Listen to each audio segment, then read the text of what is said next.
Hello friends, today I start with the next part of transition and inner transition element which we are started in our last two lectures.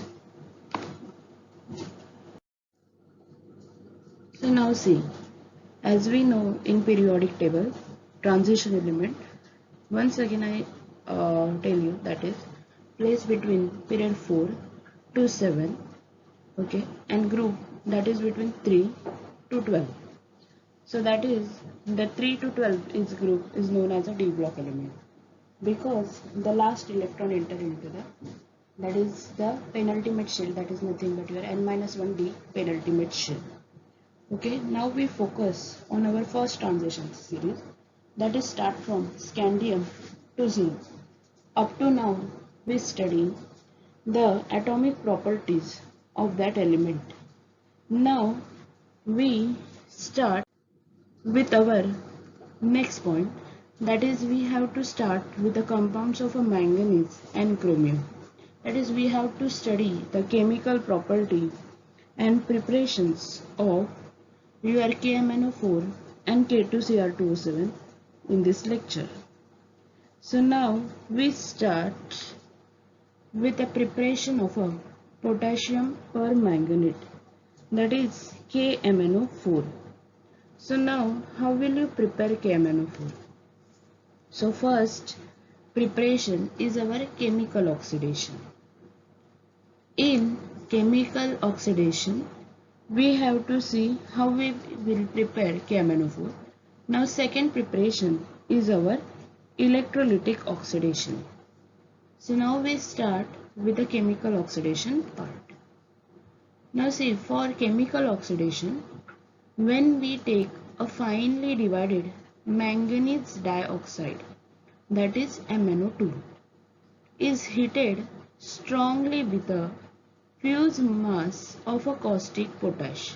So caustic potash is nothing but your KOH, and with a potassium chlorate, that is KClO3. So that will gives you a dark green potassium manganate from that, whose formula is K2MnO4 is formed. So now when we do, that is when we react, our finely divided manganese dioxide is heated strongly with a fused mass of a caustic potash, that is KOH, and oxidizing agent, that is nothing but your potassium chlorate. So you get a dark green potassium manganate. So dark green color is very important, that is K2MnO4 have a dark green color. Okay, so reaction is what? That is 3MnO2 plus 6 times KOH plus KClO3 gives you 3 times K2MnO4 plus KCl plus 3 times H2O. Now see, in neutral or acidic medium, the green potassium manganate disproportionate to KMnO4 and MnO2. Now what happened? If you carried out this reaction in a neutral or acidic medium, so you get the product that is nothing but your KMnO4 and MnO2. So now see what is the reaction for that. So KMnO4 plus 4 times CO2 plus 2 times H2O, you get 2 times KMnO4 plus MnO2 and plus 4 times KHCO3. Now what happened? This KMnO4, that is nothing but your MnO4 2 minus MnO4 2 minus react with a 4H plus, so you get MnO4 1 minus plus MnO2 plus 2H2. Now see, MnO4 2 minus is coming from what? That is our upper reaction, that is K2MnO4. In that MnO4 have a 2 minus valency. In KMnO4 your MnO4 have only 1 valency. Now what happened? The liquid is then filtered through a glass wool or a sintered glass and evaporated until crystallization occurs. So potassium permanganate form a small crystal which are almost black in appearance. Now this liquid you have to pass through the glass wool, okay, and you have to evaporate until you get a crystallization from that. So your potassium permanganate will form a small crystal which are almost black in appearance. So in this way we complete our chemical oxidation method for preparation of potassium permanganate. Means there is a reaction between MnO2, KOH and your oxidizing agent, that is nothing but KClO3. From that you get a K2MnO4. Now what happen in neutral or acidic medium? Your green potassium manganate will disproportionate into KMnO4 and MnO2. So that reaction is given to you. Now you have to filter this solution through sintered glass or glass wool. So evaporate until crystallization, you get a potassium permanganate, which is from a small crystal which are almost black in color. Okay. In this way we prepare a chemical oxidation, means KMnO4 prepared by chemical oxidation. Now second method is what? That is electrolytic oxidation. Now see, in electrolytic oxidation what? You take a alkaline solution. That is the difference. In chemical you are carried out the reaction in acidic or neutral medium. But in electrolytic oxidation you carried out the reaction in alkaline solution. So alkaline solution of a manganate ion, that is nothing but your K2MnO4, is electrolyzed between your ion electrode which is separated by diaphragm. Overall reaction is as follow. So now what happened? Your K2MnO4 is electrolyzed between your ion electrode. Okay. So K2MnO4 plus H2O plus nascent oxygen, you get KMnO4 plus KOH from that. Now in this reaction your oxygen will evolve at the anode. Okay, and in this way you convert your manganate into permanganate. Now see what happened? The oxygen evolve at the anode, convert manganate into permanganate. So in this reaction manganate, that is K2MnO4, is oxidized. Okay, due to what? The oxygen evolve in this reaction and it is converted into permanganate. Now next is what? Your solution is a filter and evaporated to get a deep purple black color crystal of KMnO4. Now color is very important in this case. So what is the color you get in this formation? You get a deep purple black color. Okay. So what is your electrolytic oxidation?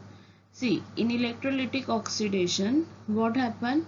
You take a alkaline solution of your manganate ion and you have to electrolyze between ion electrode which is separated by diaphragm.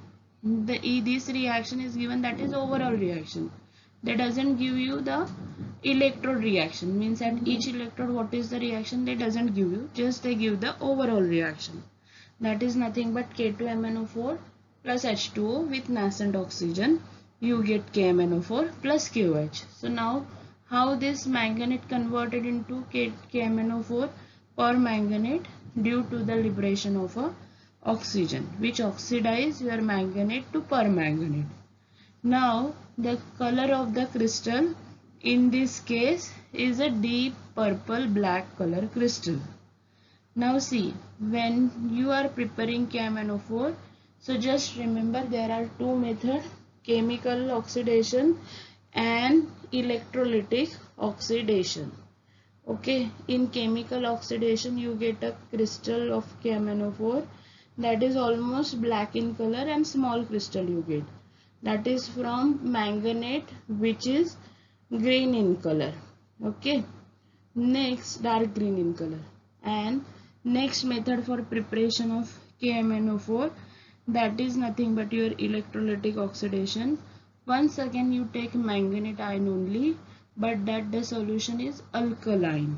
Okay, and in this case you get a crystal of KMnO4 that is nothing but deep purple black color crystals. Okay, now next we have to see the chemical properties of potassium permanganate. Okay, so now see, we have to see these chemical properties of KMnO4 in acidic medium and in neutral or weakly alkaline solution. So first of all, we see in acidic medium. So what is happening in acidic medium? Now the oxidizing reaction of KMnO4 in acidic medium. Now what happened? The first reaction is for oxidation of a iodine to iodide to iodine.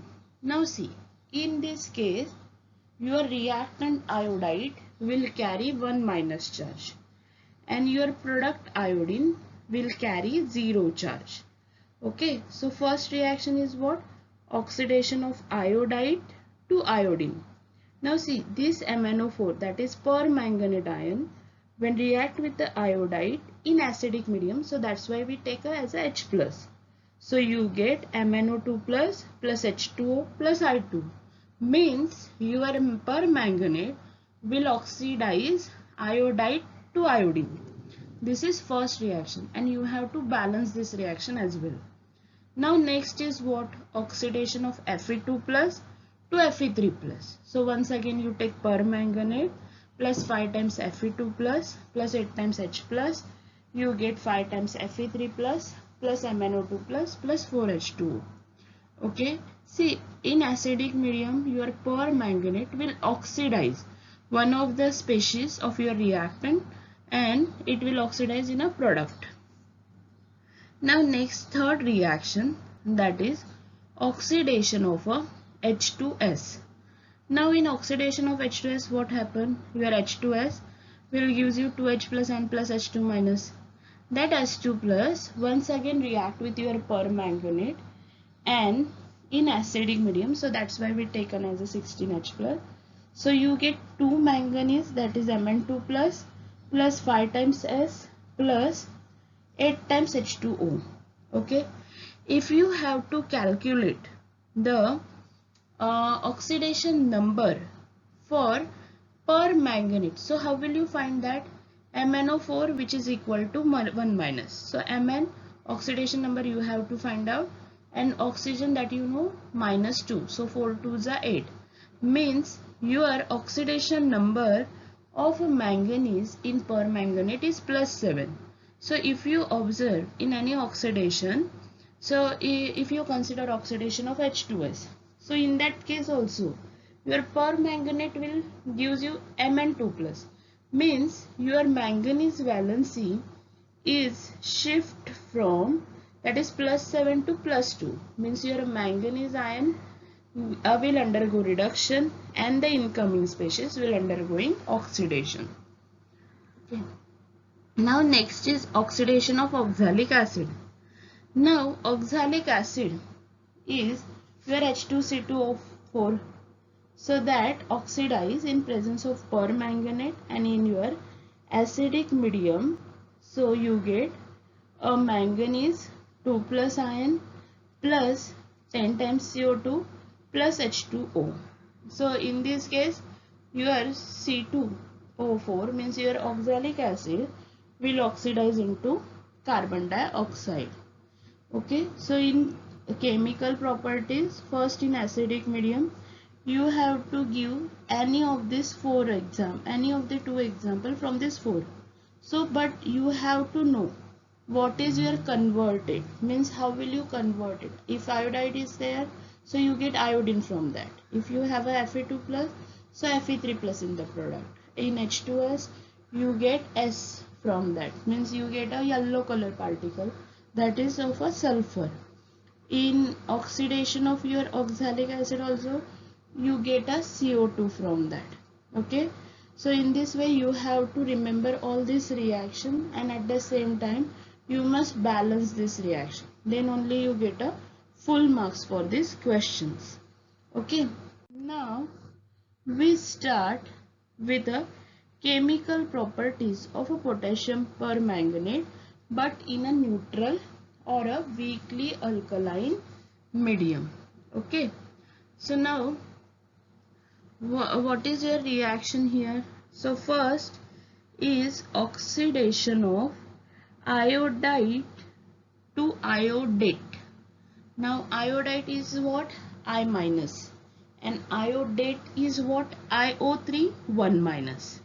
Now see, once again we take a permanganate plus H2O plus I minus. Now see, this reaction is carried out in a neutral or in a weakly alkaline solution or alkaline medium. So that's why we are taking water as a solvent here. So you get MnO2, okay, plus OH minus plus IO3 minus, okay. So next reaction is what? That is for thiosulfate. So thiosulfate is what? S2O3 2 minus. Now this is oxidized to sulfate, that is nothing but SO4 2 minus. So now how this reaction is carried out? So MnO4 1 minus plus thiosulfate plus water, you get manganese oxide plus SO4 2 minus and OH minus. Now third reaction, that is you have to oxidize your manganese salt is oxidized to MnO2.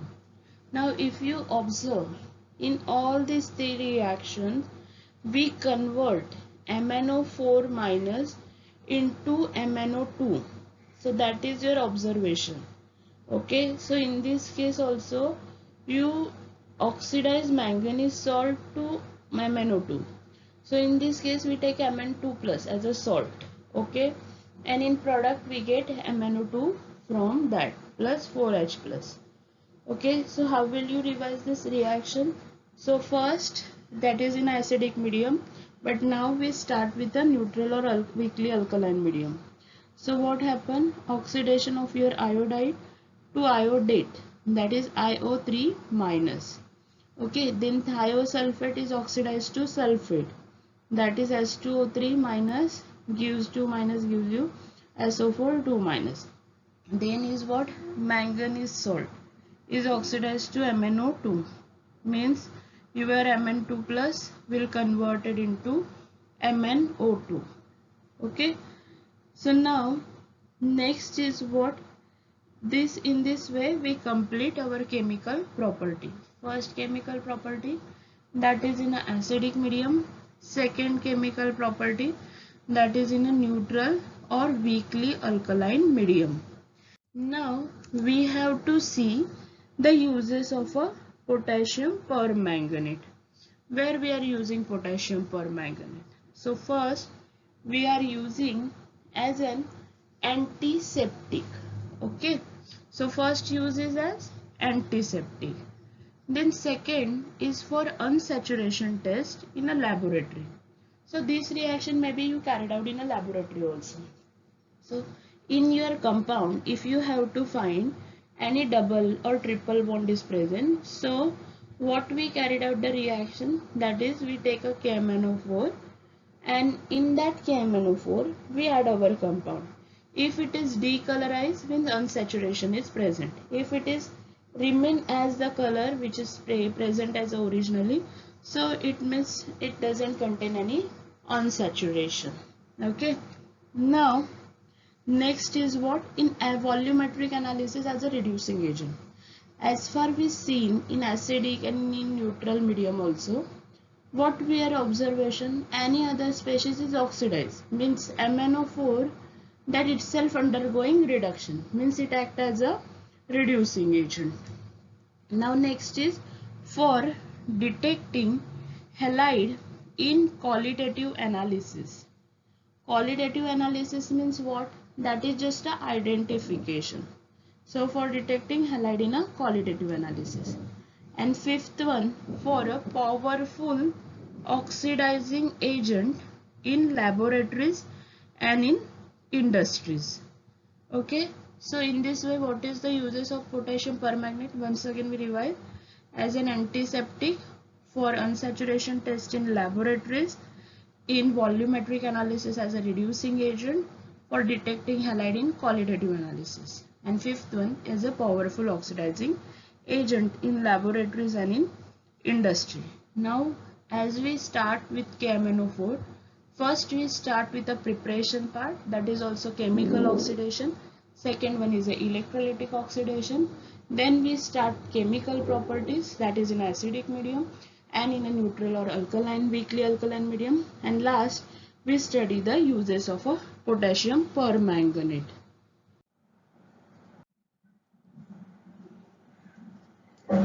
Now we start with a K2Cr2O7, that is our chromium product. Okay. So now, as for this also, we first start with the preparation part.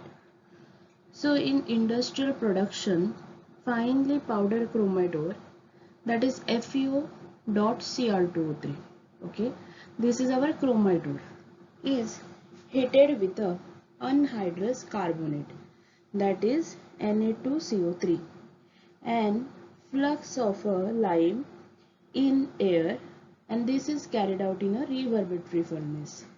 So now the reaction is what? That is your chromite ore, which is 4 times plus sodium carbonate, that is 8 times plus 7 times O2.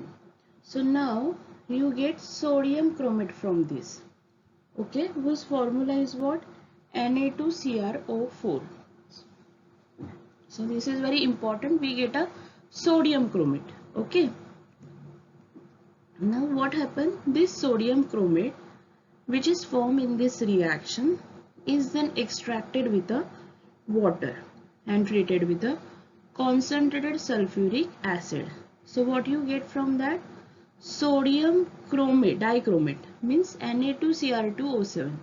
See, first of all you form a sodium chromate, and by treating with sulfuric acid we get a sodium dichromate, which is Na2Cr2O7. Okay, and hydrated sodium sulfate, this is our another byproduct. Okay, so reaction is what? Sodium chromate plus sulfuric acid, you get sodium dichromate plus NaCl plus hydrated sodium sulfate from that. Now what happened? You don't want any sodium dichromate, but you want potassium dichromate. So what we carried out the reaction, that is addition of potassium chloride to concentrated solution of sodium dichromate. So precipitate less soluble orange red color potassium dichromate from that. See, once again, here also your color is very important. Okay, means you get a orange color, orange red color potassium dichromate. So this reaction may ask in your exam also. So see, what is our starting product, starting compound here? Chromite ore.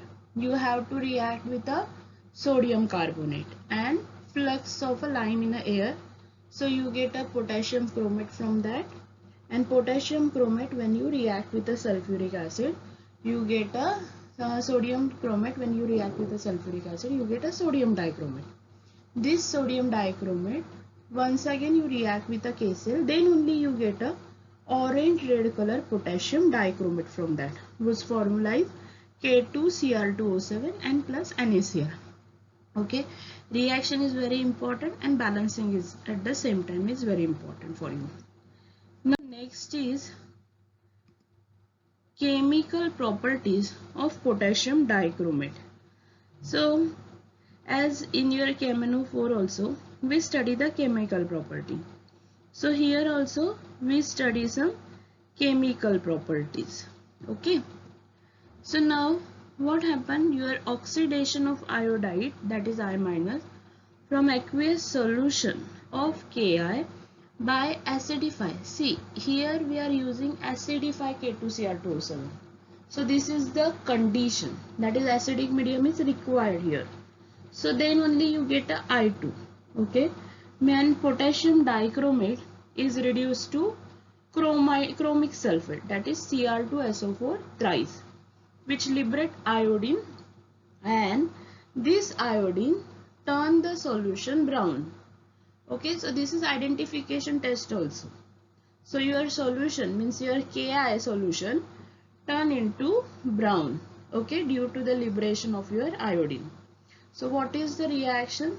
That is K2Cr2O7 plus 6 times Ki plus acidic medium, so that's why you require 7 times H2SO4.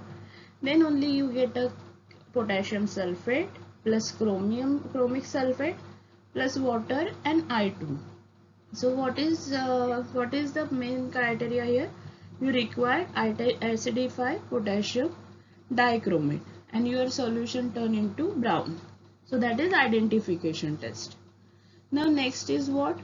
Your H2S when it's passed through acidify K2Cr2O7 solution. So once again, as similar to your KMnO4, your H2S is converted into sulfur, that is a pale yellow ppt of sulfur. So simultaneously your potassium dichromate is once again reduced to chromic sulfate, which is reflected as color change of the solution from orange to green. As you know, your K2Cr2O7 color is what? Orange red color. Okay, and that changed to green, so means your reaction is completed. So green color is due to your chromic sulfate. Okay, so K2Cr2O7 plus 4 times H2SO4, you get K2SO4 plus chromic sulfate plus water plus sulfur. Now what is your observation here? Your orange color changing to green, and at the same time you get a yellow ppt of a sulfur. So these two reactions are very important in your chemical property. First is what? Oxidation of I minus to iodine, and second is what? Your H2S gas converted into sulfur, that is yellow ppt. And in both the cases your K2Cr2O7 whose color is orange. Okay, in first case its color changes to brown due to the liberation of iodine, and in second case its color is changes from orange to green due to the formation of a chromic sulfate. Now we see, as we completed the compounds of your element, that is manganese and chromium, now we see some common properties of your D block element. Okay, so we see first physical property, then we see the chemical properties. Okay, so what is physical property? So all D block element are lustrous and shining. Okay, this is the first physical property, means as you see in any D block element, so it is lustrous and shining. Okay, they are hard and have a high densities. Means second property is what? Physical property, they are hard as well as they have a high densities. Next, they have a high melting and boiling point. This is our third physical property. Then fourth is what? They are a good electrical and thermal conductors. Fifth one, they have a high tensile strength and malleability. Then sixth one, they can form alloys with a transition and non-transition element also. Next, many metal and their compounds are paramagnetic, means they are attracted toward the magnetic field, and most of the metal are efficient catalyst. Okay, now once again we revise what is the physical property.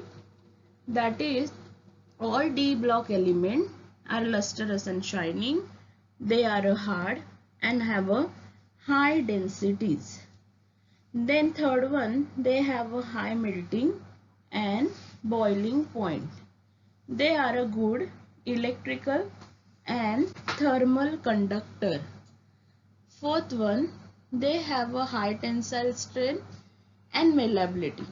Sixth one, they can form alloy with a transition as well as non-transition element. Okay. Next, many metal and their compound are paramagnetic, and most of the metal are efficient catalysts. Now next, on the next side, we write the chemical properties. So all D block element are electropositive metal. Okay, they exhibit variable valences and form color salt and complexes. They are a good reducing agent. As you know, KMnO4, K2Cr2O7. So they are a good reducing agent. Okay. They form insoluble oxides and hydroxides.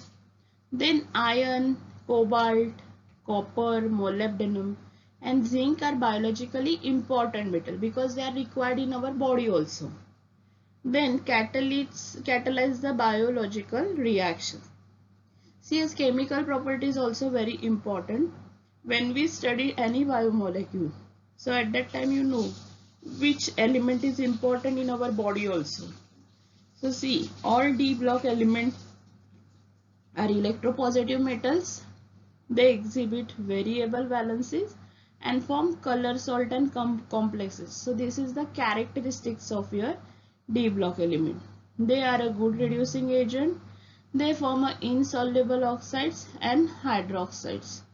Okay, next one is iron, cobalt. Now iron, as you know, it is present in hemoglobin. Okay, then zinc, as you know, it is very important role, plays an important role in our WBCs. Okay, so that is a very biologically important metals. Then they catalyze the biological reactions. So this is very important common properties of your D block elements. Okay, and this is very important as a knowledge also. Now next we see that is what are the differences. Okay, although most property exhibited by D block element are similar, the element of first row differ from second and third row. Okay, in stabilization of higher oxidation state in their compounds. Okay, as you know, there is a similarities in D block element, but there are some differences also. So your D block element means if you compare your first row with second and third row. So what is your observation? Second and third row in stabilization of higher oxidation state in their compound. So see example, that is molybdenum plus 5 and molybdenum 6. So compound are more stable than chromium 4 and manganese 7. Means what? Your molybdenum in plus 5 oxidation state and tungsten in plus 6 oxidation state, that form a compound which are more stable than your chromium 6 and manganese 8. Okay, means highest what is the meaning of that fourth, fifth, fourth, sixth or sixth and 8? That is meaning they are, your molybdenum and tungsten are more stable than chromium and manganese. Then your highest oxidation state for element of first row is plus 7, but for a third row it is a plus 8 oxidation state. Okay, so plus 8 oxidation state in a compound such as RuO4 and osmium O4. Okay, so that is the differences of your D block element. So what we just recollect that what is the differences. So your first row differ from second and third row in stabilization of higher oxidation state in their compound. Okay, so for that explanation we use the example, that is molybdenum 5 and tungsten 6 compound are more stable than chromium 6 and manganese 8. Okay, now highest oxidation state for first row element is plus 7, and in case of a third row your oxidation state will be plus 8. Okay, as in RuO4 and in OsO4. So these are some differences of your D block element. Okay, so when you revise the similarities of your D block element, at the same time they may ask you what is the differences of your D block element.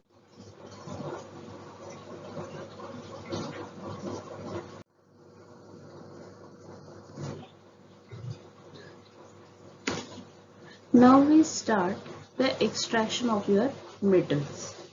Okay, so in extraction of metals, so as you know, this is the D block element. Okay, so in that, what is the extraction technique to extract the metal of this D block element? So see, most of the metal are found in the earth crust in the form of their salt, such as carbonate, sulfate, sulfide, or oxides. Okay, a few metals are non-reactive and occur in a free state in a earth crust. For example, silver, gold and platinum. As you know, silver, gold and platinum are what? That is a non-reactive. So they are occur as a free state in earth crust. But most of the metal are occur in the form of their salt, such as carbonate, sulfate and sulfides and oxides. Now, what is the meaning of mineral then? So mineral is what? A naturally occurring substance found in the earth crust containing inorganic salt, solid, siliceous matter, etc. They are called as a minerals. Okay. The mineral which contain high percentage of a metal and from which metal can be extracted economically, it's called an ore. Means, see, mineral is what? That is the containing inorganic salt, solid, siliceous matter. So that is mineral. But if your mineral containing any high percentage of metal, then you call that mineral as a ore. Means from that mineral, you can extract the metal profitably. Okay.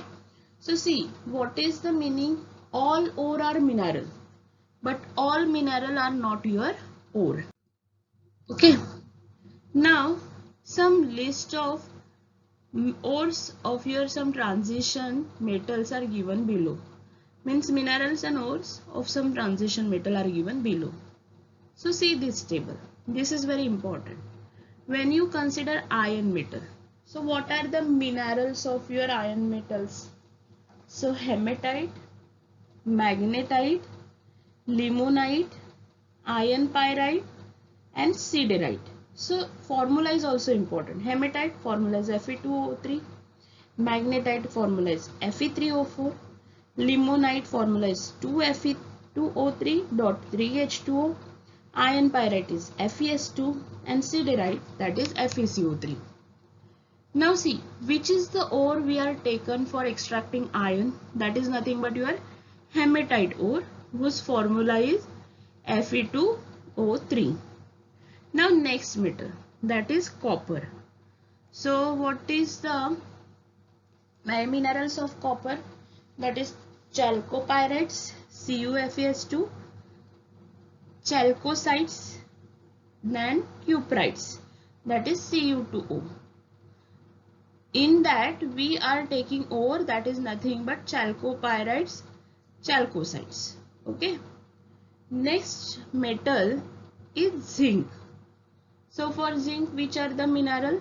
That is zinc blende, ZnS, zinc side, that is ZnO, then calamine, that is ZnCO3. So zinc blende is our important ore. So when we study any extraction of iron metal, so extraction of iron metal, for that we are taking hematite as ore. For copper you are taking chalcopyrite, chalcosites, and for zinc you are taking zinc blende. That's formula is nothing but ZnS. So see, mineral is very important.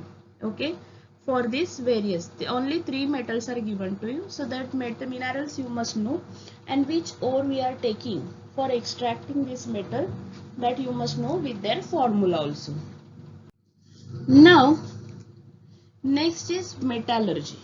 What is the meaning of then metallurgy? So commercial extraction of metal from their ore is called metallurgy. Okay, so when you commercially extract any metal from their ore is called metallurgy. So different methods are used for extraction depending upon the nature of a metal and its ore. Okay, so first method is pyrometallurgy. So in pyrometallurgy, what is the process we are carried out? So see, in this process, your ore is reduced to a metal at a high temperature using reducing agent. So which reducing agent we are using in pyrometallurgy? Carbon, hydrogen, aluminium. So that's why you call them as pyrometallurgy. Means pyro means what? That is a high temperature.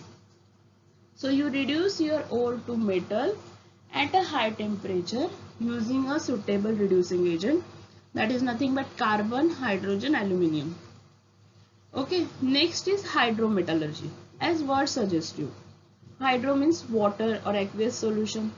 So in this case you are extracting metal from aqueous solution of their salt with using suitable reducing agent. So it is called hydrometallurgy. Pyro means high temperature and you carried out the reduction with a reducing agent, that is nothing but carbon, hydrogen, aluminium. In hydrometallurgy you carried out the extraction of metal from their aqueous solution of their salt using suitable reducing agent, that is nothing but hydrometallurgy. And then what is electrometallurgy? A process in which metal is extracted by electrolytic reduction of a molten metallic compound. So that is nothing but your electrometallurgy.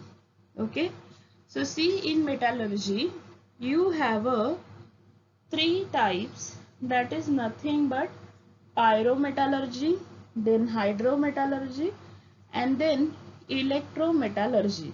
So for pyrometallurgy you carried out reaction at a high temperature using suitable reducing agent, that may be carbon, hydrogen, aluminium. For hydrometallurgy you extract the metal from aqueous solution of their salt using suitable reducing agent, that is hydrometallurgy. And electrometallurgy means a process in which metal is extracted by electrolytic reduction of a molten metallic compound. Okay, means you carried out the extraction of metal by electrolytic reduction of your molten metallic compound, that is electrometallurgy. Now we see what are the steps involved in metallurgy that are shown by this diagram. See, you are taking a ore, okay, then you crush that ore or you can grind that ore, okay, then you concentrate that ore. Now see, concentration means what? That concentration you are carried out by the four process, that is gravity separation method, okay, then magnetic separation method, then flotation method, then leaching. So in concentration process, what we do, we remove impurities, that is nothing but gangue. Okay, we term them as a gangue, which the impurity which is present in ore, that term as a gangue we are remove from this ore.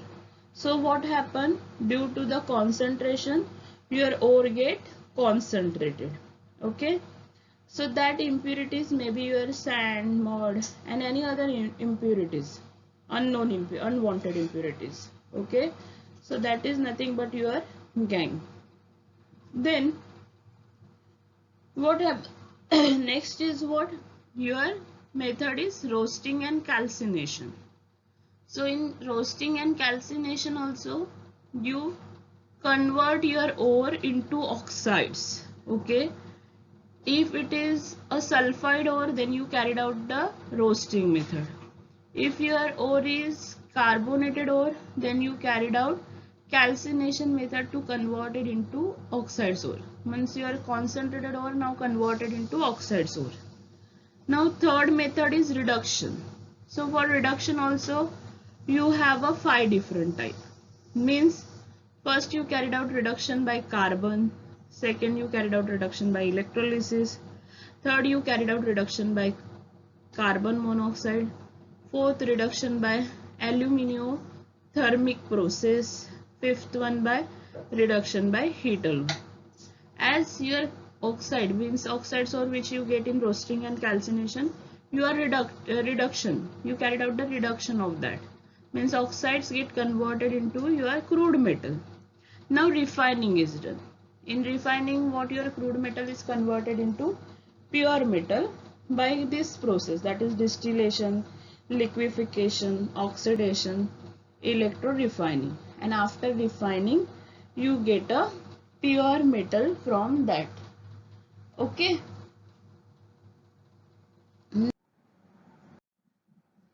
Mm, As we start with the extraction of iron from hematite ore using blast furnace. Now see, as you know, metallurgy, types of metallurgical process and what are the steps involved in metallurgy.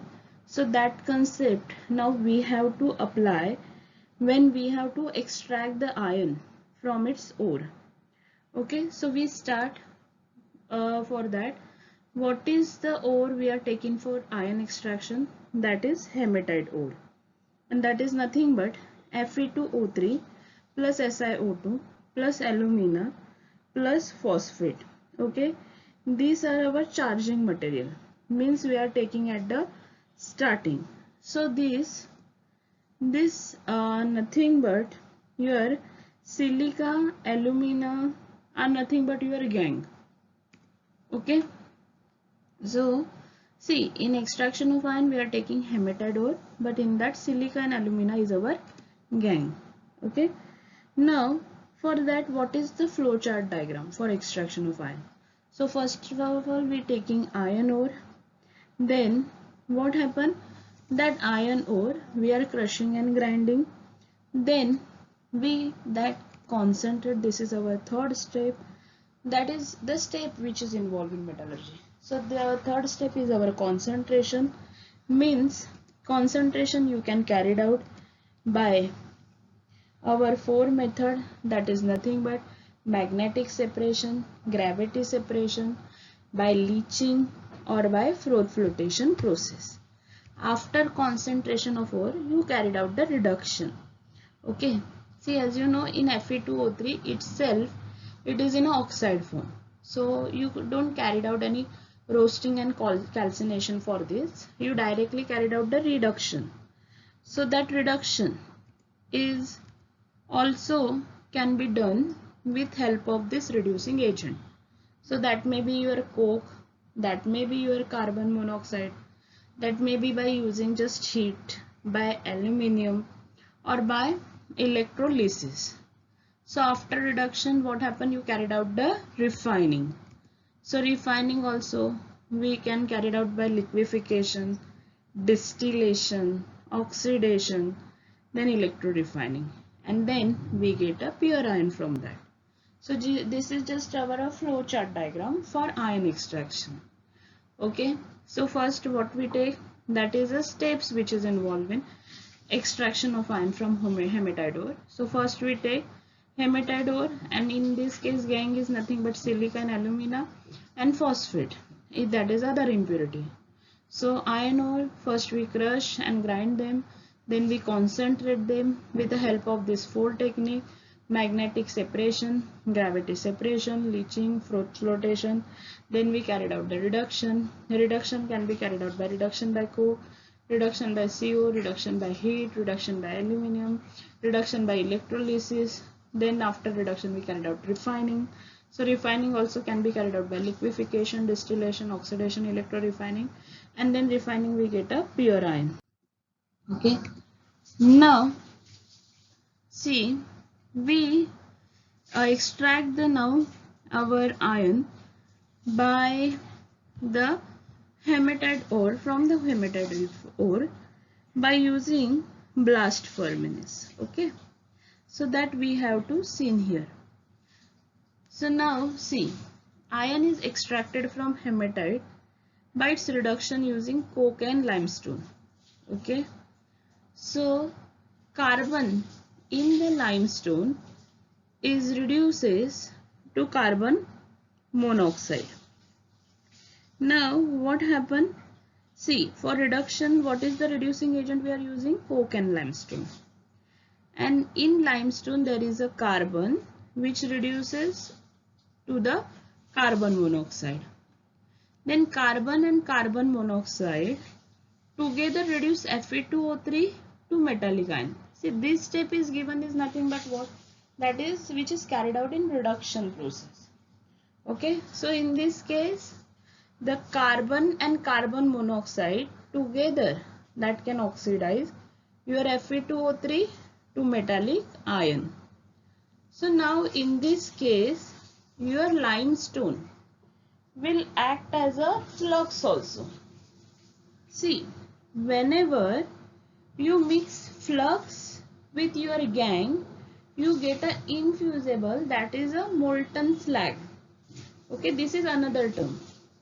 So flux means here, that is our gangue is what?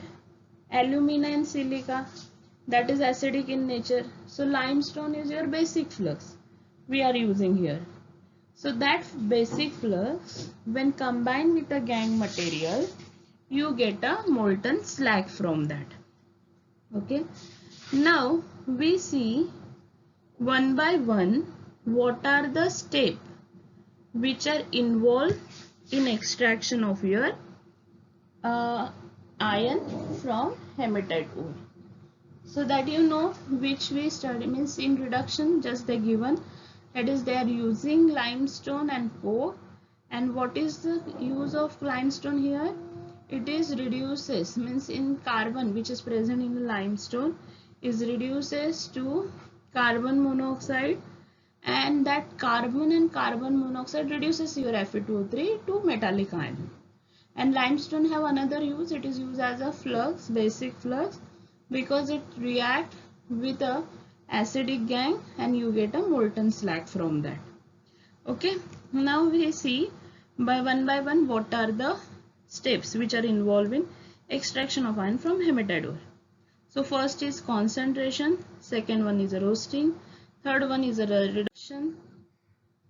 Now next first we start with the concentration. So for concentration, the powder ore is a wash in a powerful current of a water. Okay, introduced into hydraulic classifier. Okay, so in this case what we do, we take a powder ore which is washed with a current of a water. Okay, and this is carried out in hydraulic classifier. Now what happened, the light gangue particle are separated and concentrated ore is collected at the bottom. So our concentration step is over. Now second one is a roasting. So in roasting what happened, your concentrated ore which get from concentration step is now heated in a current of a air. So this is roasting you carried out. Okay, and the sulfur and arsenic impurity of the ore get converted into their oxide and accept as a vapor. So what happened in roasting process, whenever you concentrate your ore, concentrated ore, you are heated in a current of air. So at that time the sulfur and arsenic impurity which is present in your concentrated ore get converted into form, that is arsenic oxide or sulfur dioxide, and that accept into the vapor. Okay, so ferrous oxide ore is then converted into Fe2O3 means FeO plus O2 you get Fe2O3 because this reaction is carried out in a current of air. So now the roasted ore is converted into lumps by sintering. Now next is reduction, that is your smelting process. So in reduction what is happening that we have to see. So in reduction the step is carried out in a blast furnace. Means when we study the blast furnace, so in that what we study, that is reduction process. Okay, so the step is carried out in a blast furnace. So blast furnace is a tall cylindrical steel tower which is lined with the refractory bricks. Refractory bricks means what? the energy which is released in this process are refracted internally, so your temperature remain maintained in your blast furnace. The height of your typical blast furnace is 25 meter and its diameter varies between 5 and 10 meter. The furnace work on counter current principle, where the charge come down and hot gases move up to the tower. See, this reduction process is carried out in a blast furnace, okay? And your blast furnace is what? If you've seen the picture of your blast furnace for iron extraction, it is a tall cylindrical steel tower, okay? And which is lined with the refractory bricks. The height of your typical blast furnace is what?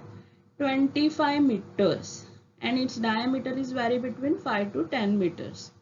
Now this furnace is work on your counter current principle. Means what? Your charge come down, at the same time your hot gases moves up to the tower. Okay, so this is nothing but your counter current principle. Okay, the furnace is the furnace is comprised of three parts. That is nothing but first one is a heart, second one is a Bosch, third one is a stack.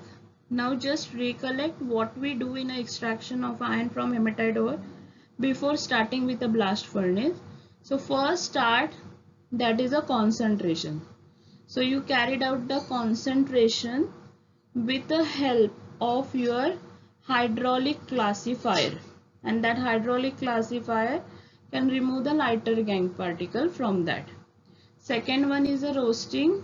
So in roasting, what is the reaction that you are carried out? In this case, if any sulfur or arsenic impurity is there, so you can convert it into sulfur dioxide or arsenic oxide, and in this step only your FeO get converted into Fe2O3. So this roasted ore are converted into lumps by sintering. Next is the reduction. So reduction is basically carried out in a blast furnace. So that blast furnace must be a tall cylindrical steel tower, okay, which line with a refractory bricks. Now the height of a typical blast furnace is 25 meter and diameter is between 5 to 10 meter. Now the furnace is work on a counter current principle. Means what? Where charges come down and at the same time your hot gases move up to the tower. And what are the parts of that furnace? So first is a heart, second one is a Bosch, third one is a stack. Now these are the steps, okay, which involve in this case.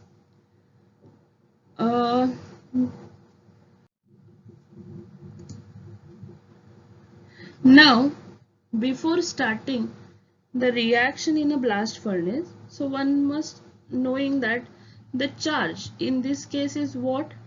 That is your ore and limestone, okay, ore and limestone. So that is introduced in a furnace through a cup and cone arrangement.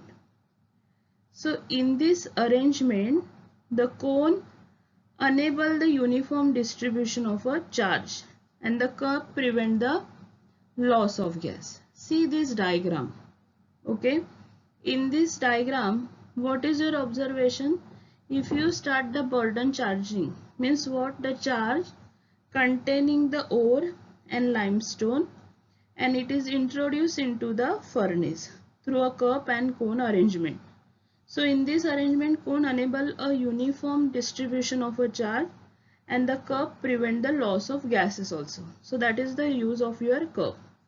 A blast of a preheated air is introduced into the furnace below the Bosch, and the charge and the hot air come in contact with each other and various reaction take place, and that reaction we are studied in our next lecture.